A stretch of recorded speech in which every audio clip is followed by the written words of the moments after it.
From Upper Michigan Source, this is your Friday Night Fever on demand for Friday, September 13th. I'm Mike Ludlum. And I'm Alex Klein. We, of course, will start with high school football and Menominee and Gladstone, a couple of teams that are trying to turn the corner on their season.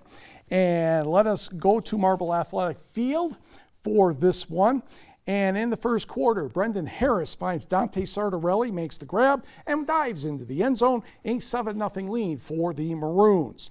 Move to the second quarter, Harris. Oh my goodness, is Keegan Monroe open. And my goodness, Keegan Monroe's fast. That is another touchdown for Menominee. Still in the second, it will be a direct snap to Brendan Harris.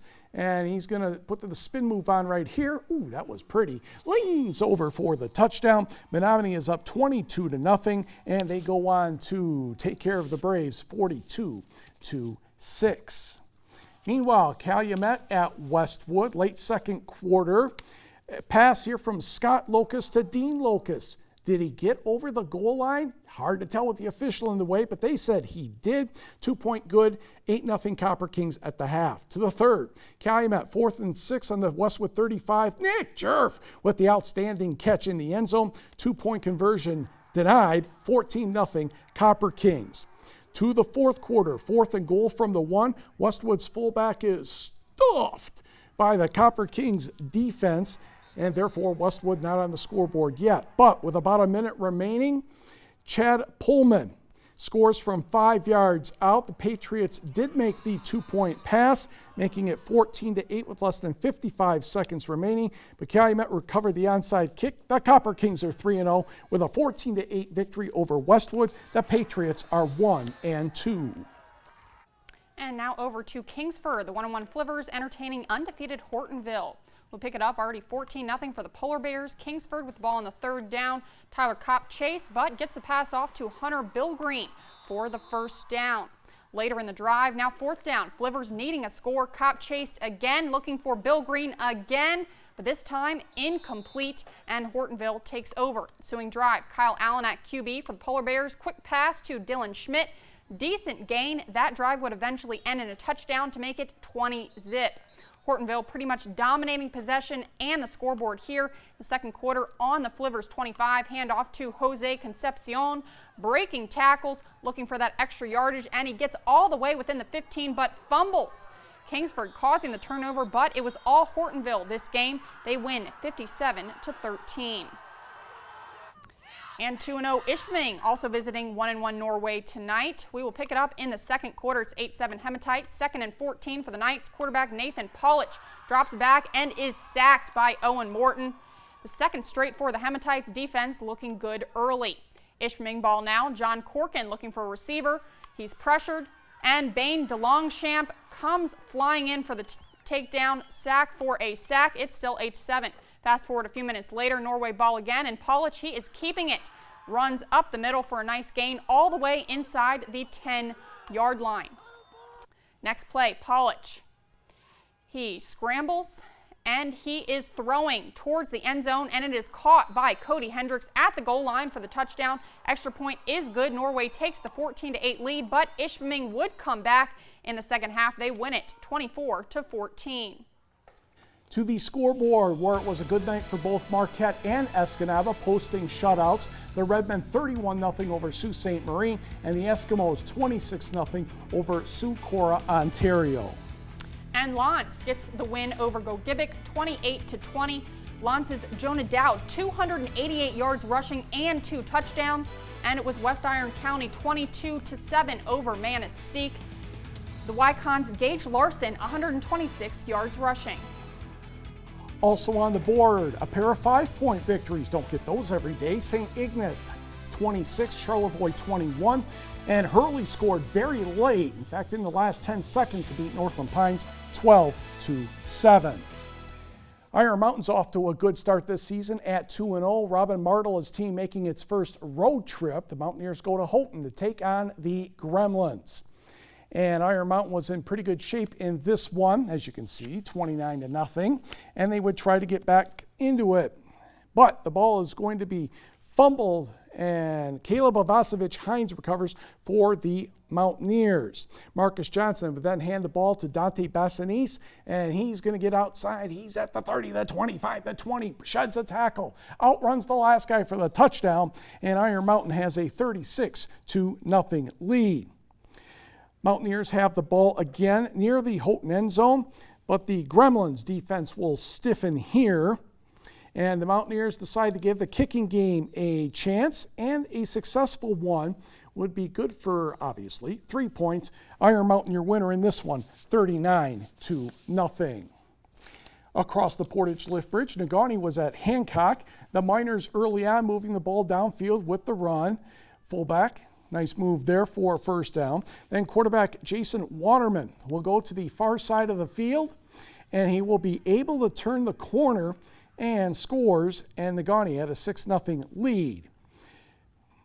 They try again, would be Hancock, but the ball is fumbled, and the Miners are able to pick it up, and then Jake Sikora will come to this side, and he will get just far enough to get into the end zone. Negaunee has a 14-0 advantage late in the first.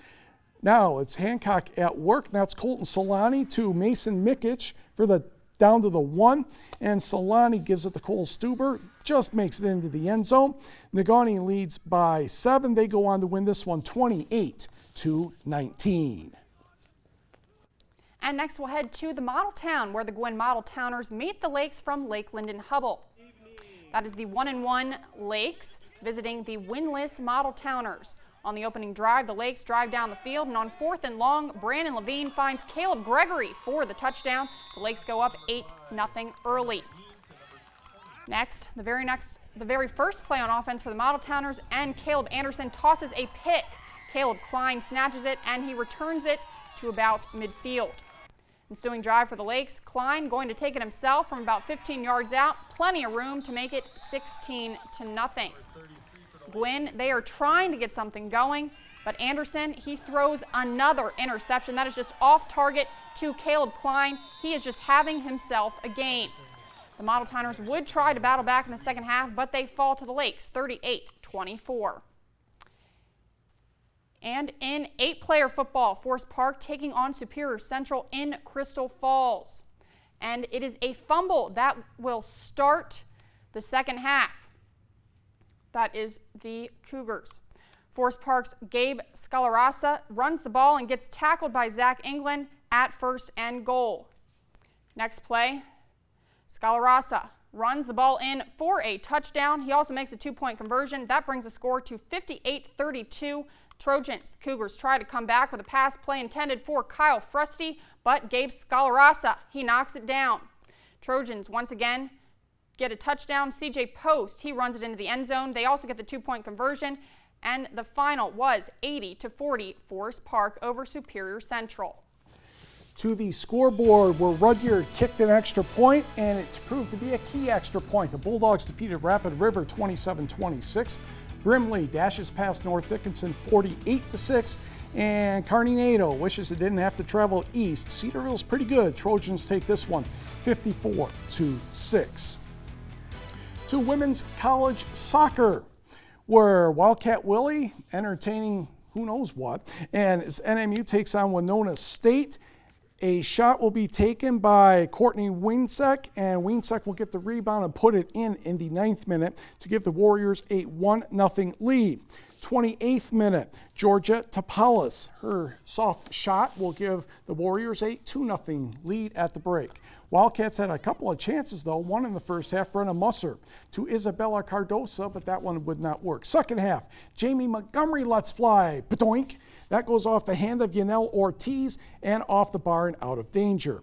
In the 56th minute, Taylor Johnson to Georgette Topalis on another long pass. She will tap it in to make it 3-0. The Wildcats did get goals from Evelyn Fleur and Isabella Cardosa, but it didn't come soon enough. And Winona State, your winner on this one, by the count of 3-2. The Wildcats host Northwood Sunday at 1 o'clock. To the scoreboard, Alex.